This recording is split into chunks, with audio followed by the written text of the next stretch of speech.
बिस्मिल्लाहिर्रहमानिर्रहीम। अस्सलाम वालेकुम रहमतुल्लाहि वबरकातुहू।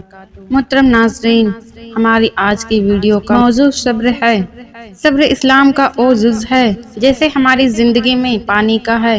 अगर हम पानी को अपनी ज़िंदगी से निकाल देंगे तो मौत है। उसी तरह हमारे पूरे इस्लाम का लाजमी जुज़ सब्र है। अगर सब्र नहीं तो इस्लाम खत्म। सब्र दो तरह का होता है। एक वो सब्र होता है जो अल्लाह की तरफ से आफत आती है तो उन पर सब्र करना पड़ता है। सब्र के अलावा हम कुछ नहीं कर सकते। दूसरा सब्र वो है जो लोगों की तरफ से ज्यादतियां होती हैं, लोगों की तरफ से ताने मिले, तंज मिले, दूसरे लोगों की तरफ से बेइज्जती हो, कता ताल्लुकी, बद इखलाकी का रवैया। लेकिन अल्लाह के ओ साबिर लोग सब्र करते हैं और अपने रब से मुखातिब होकर कहते हैं कि या अल्लाह, मैं उन लोगों को नहीं देखता जो मेरे साथ ऐसा करते हैं। मैं तो सिर्फ तुझे देखता हूँ और तेरी ही वजह से सब्र करके बैठा हूँ।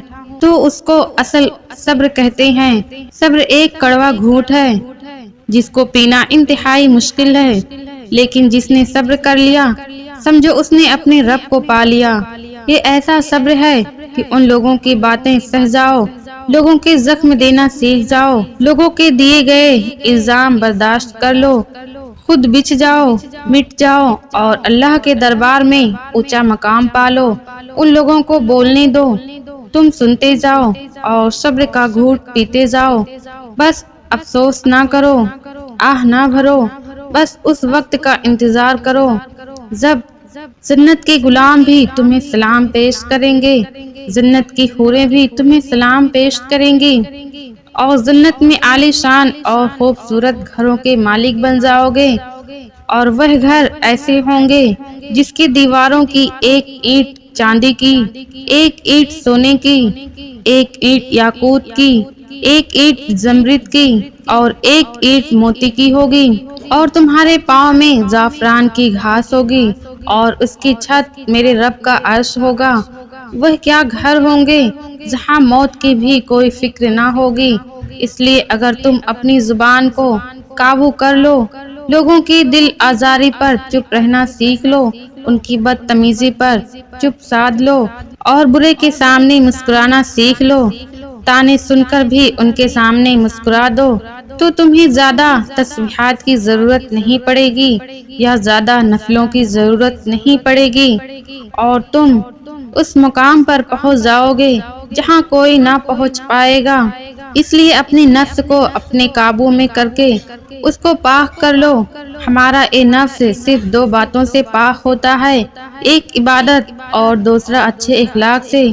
इसलिए अपनी जुबान पे काबू पालो, जुबान को बंद करना सीख लो, दांतों तले दबाना सीख लो, तो अल्लाह ताला तुम्हारे साथ है। दुनिया भी तुम्हारी है और आखिरत भी तुम्हारी है। और जब हम अल्लाह से रोकर बार बार ये कहते हैं कि या अल्लाह और कितना सब्र करूं, ऐ अल्लाह तू मेरी दुआ क्यों नहीं सुन रहा, आखिर मैं कब तक सब्र करता रहूंगा, क्या मैं इतना गुनहगार हूँ जो तुझे दिखाई नहीं दे रहा।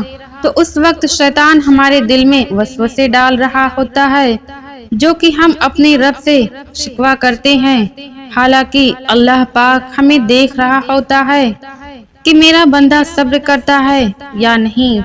कुरान मजीद में अल्लाह ताला ने सब्र के बारे में बार बार तलकीन की है। अब सब्र में कोई तो ऐसी बात है जो अल्लाह ताला ने कुरान मजीद में इतनी बार कहा है, तो सब्र करो, बेशक अल्लाह का वादा सच्चा है। बेशक अल्लाह सब्र करने वालों के साथ है। जो लोग सब्र से काम लेते हैं उनका सवाब उन्हें बेहिसाब दिया जाएगा और हमें हमारे सब्र का अज्र जरूर मिलेगा और सब कुछ खुद ब खुद ठीक हो जाएगा इंशाअल्लाह। हमारी अल्लाह पाक से दुआ है कि अल्लाह ताला हम सब को सब्र करने की तौफीक अता फरमाए और हम सबको अपने हिफ्ज़ ईमान में रखे। प्यारे दोस्तों, इसी उम्मीद के साथ इजाजत दें, फिर मिलेंगे अगली वीडियो में। तब तक के लिए अल्लाह हाफिज।